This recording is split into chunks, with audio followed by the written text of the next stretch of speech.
السلام عليكم ورحمة الله وبركاته. الحمد لله رب العالمين والصلاة والسلام على سيدنا محمد وآله وصحبه أجمعين.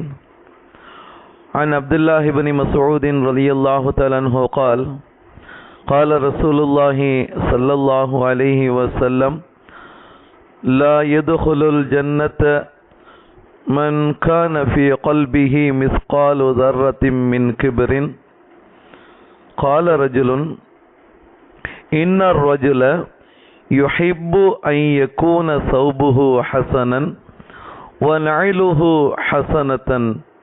قال إن الله جميل يحب الجمال. الكبر بطر الحق وغمط الناس. ரவாஹு முஸ்லிம். சர்வ புகழும் புகழ்ச்சியும் இவ்வுலகை படைத்து பரிபாலித்து கொண்டிருக்கக்கூடிய எல்லாமல்ல அல்லாஹ்விற்கு, அண்ணலும் பெருமானார் ஸல்லல்லாஹு அலைஹி வஸல்லம் அவர்கள் ஒரு மனிதனுடைய அந்த பெருமை ஆணவம் ஒரு மனிதனை என் நிலையில் ஆக்குகின்றது, அந்த மனிதனுடைய அந்த செயல்பாட்டால் என்னென்ன பாக்கியங்களை இழக்குகின்றான் என்பதை பற்றி உண்டான ஒரு விஷயத்தை நாயகம் ஸல்லல்லாஹு அலைஹி வஸல்லம் அவர்கள் இவ்வாறு குறிப்பிட்டு காட்டுவாங்க. அப்துல்லாஹ் இப்னு மஸ்ஊத் ரலியல்லாஹு தஆலா அவங்க அறிவிக்கிறாங்க, முஸ்லிம் ஷரீஃபில் பதிவு செய்யப்பட்ட ஒரு ஹதீஸ். நாயகம் ஸல்லல்லாஹு அலைஹி வஸல்லம் அவங்க இவ்வாறு சொல்வாங்க, லா யதுகுலுல் ஜன்னத மன் கான ஃபீ கல்பிஹி மிஸ்காலு தர்ரத்தின் மின் கிப்ரின். யாருடைய உள்ளத்தில் அணுவளவேனும் பெருமை இருக்கிறதோ அவர் சொர்க்கத்தில் நுழைய முடியாது என்று நபிகள் நாயகம் ஸல்லல்லாஹு அலைஹி வஸல்லம் சொன்னாங்க.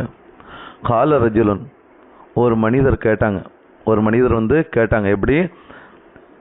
யா ரசூலல்லாஹ், இன்னர் ரஜுல, நிச்சயமாக ஒரு மனிதர், யுஹிப்பு ஐ யகூன ஸௌபுஹு ஹஸனன்.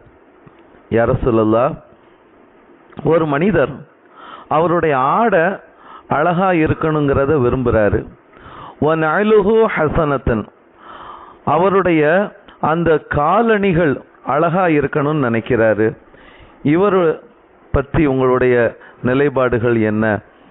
இவை பெருமையாக ஆகுமா அப்படிங்கிற மாதிரி கேட்ட பொழுது அதற்கு நபிகள் நாயகம் ஸல்லல்லாஹு அலைஹி வஸல்லம் அவர்கள் சொன்னாங்க, கால இன்னல்லாஹ ஜமீலுன், அல்லாஹ் மிகவும் அழகானவன், யுஹிப்புல் ஜமால, இன்னும் அழகையே விரும்பக்கூடியவனாகவும் அல்லாஹ் இருக்கிறான் அப்படிங்கிறத நபிகள் நாயகம் ஸல்லல்லாஹு அலைஹி வஸல்லம் அவங்க சொல்லி, இவை பெருமையாக ஆகாது. ஒருத்தர் நல்ல ட்ரெஸ் போடணும்னு நினைக்கிறாரு, நல்ல செருப்பு அணியணும்னு நினைக்கிறாரு, இது பெருமையில் என்ன செய்யாது, கட்டுப்படாது அப்படிங்கிறத நபிகள் நாயகம் ஸல்லல்லாஹு அலைஹி வஸல்லம் அவங்க சொல்லிட்டு அடுத்தது சொல்றாங்க, அல் கிப்ரு, பெருமைனா என்னன்னு தெரியுமா?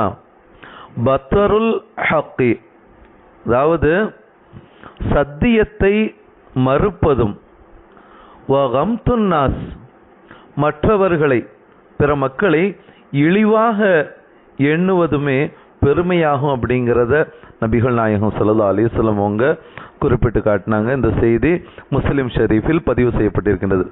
ஆக பெருமனா என்ன? சத்தியத்தை மறுப்பதும் பிற மனிதர்களை இழிவாக கருதுவதும் எண்ணுவதும் தான் பெருமை அப்படிங்கிறத நபிகள் நாயகம் ஸல்லல்லாஹு அலைஹி வஸல்லம் சொல்லியிருக்கிறாங்க. இன்றைய உலகில் தனது பணத்தாலும் பதவியாலும் பெற்ற படிப்பாலும் பிறந்த குடும்பத்தாலும் பெருமை அடிக்கும் பலரை நாம் என்ன செய்கிறோம்?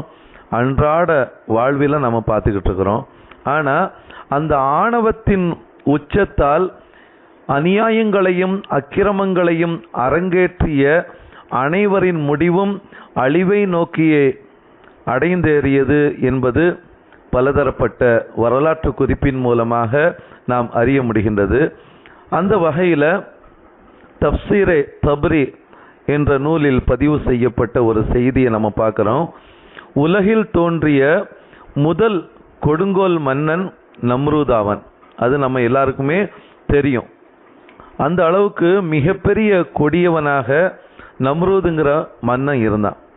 ஒரு நாள் அவனுடைய மூக்கினுடைய துவாரத்தின் வழியாக கொசு ஒன்று என்ன செஞ்சு உள்ள நுழைஞ்சு அவனுடைய மண்டைக்குள் அமர்ந்து அவனை பாடாப்படுத்தி எடுத்தது.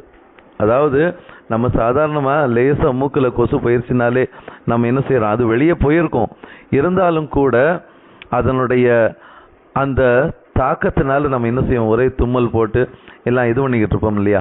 ஆனால் அவனுடைய மண்டைக்குள் நுழைஞ்சா அது எந்த நிலைமையில் ஆகும் அப்படிங்கிறத கொஞ்சம் சிந்திச்சு பாருங்க. ஆனால் அவனுடைய மண்டைக்குள் அமர்ந்து அவனை பாடாப்படுத்தியது.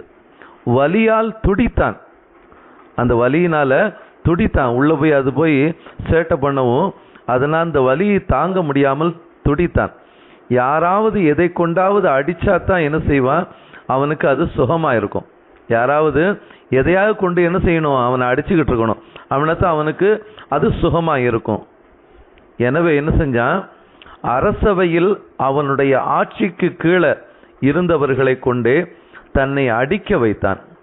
இவ்வாறு செருப்புகளை கொண்டும் சுத்தியலை கொண்டும் அவனை அடித்து கொண்டே இருப்பார்கள். அதுதான் அவனுக்கு இன்பமானதாக சுகமானதாக இருக்கும். இவ்வாறு 400 வருட காலம் அவஸ்தைகளை அனுபவித்து மடிந்து போனான், செத்து போனான். ஆணவம் கொண்டு 400 வருட காலம் அவன் செய்த ஆட்சிக்கும் அநீதிக்கும் தண்டனையாக அல்லாஹு தாலா 400 வருட காலம் இவ்வாறான வேதனையை அல்லாஹ் அவனுக்கு வழங்கினான் அப்படிங்கிறத இந்த தப்சீரை தப்ரி என்ற நூலில் பதிவு செய்யப்பட்ட ஒரு வரலாற்று குறிப்பை நம்ம பார்க்குற அன்பானவர்களே. இதுதான் ஒரு மனிதனுடைய நிலைப்பாடுகள் அப்படிங்கிறத உணர்ந்து செயல்பட வேண்டும். யாரும் யாரை கொண்டும் பெரியவர்களும் அல்ல, பெருமை அடிக்கக்கூடியவர்களும் அல்ல. பெருமைக்குரியவன் யாருன்னா அல்லாஹ் ஒருவன் மட்டும்தான்.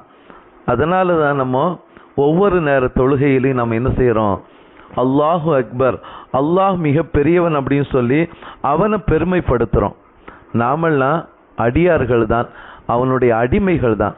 அந்த அடிப்படையில் நாம் என்ன செய்யணும், இந்த உலகத்தில் வாழ்கின்ற பொழுது எந்த ஒரு துளி அளவு கூட ஆணவங்கள் நம்முடைய உள்ளத்தில் இருந்து விடக்கூடாது என்பதைத்தான் நாயகம் ஸல்லல்லாஹு அலைஹி வஸல்லம் அவர்கள் உணர்த்தி காட்டி, அவ்வாறு அணுவளவு ஒரு மனிதனுடைய உள்ளத்தில் அவனுடைய கல்பில் பெருமைங்கிற ஆணவம் இருந்தால் அந்த மனிதன் சுவனத்திலேயே நுழைய முடியாது அப்படிங்கிற ஒரு செய்தியை நபிகள் நாயகம் ஸல்லல்லாஹு அலைஹி வஸல்லம் அவங்க சொல்லி காட்டுறாங்க. அத்தகைய பெருமைகளை விட்டும் அல்லாஹ் நம்மை பாதுகாத்து எல்லா விதத்திலும் பணிவோடு கண்ணியத்தோடு வாழக்கூடிய அந்த சுவனத்தை அடையக்கூடிய பாக்கியத்தையும், அப்படிப்பட்ட அதாவது அநீதம் இழைக்கக்கூடிய, ஆணவம் கொள்ளக்கூடிய, அக்கிரமங்கள் செய்யக்கூடிய அத்தகைய மனிதர்களை விட்டும் அல்லாஹ் நம்மை பாதுகாத்து எல்லா விதத்திலும் நம்முடைய கல்பை அல்லாஹு தாலா தூய்மையாக்கி அதன் மூலமாக அந்த சுவனத்தை அடையக்கூடிய பாக்கியத்தை நம் அனைவருக்கும் அல்லாஹ் வழங்கிடுவானாக. ஆமீன். வாஹிர் தஅவானா அனில் அல்ஹம்துலில்லாஹி ரப்பில் ஆலமீன். அஸ்ஸலாமு அலைக்கும் வரஹ்மத்துல்லாஹி வபரகாத்துஹு.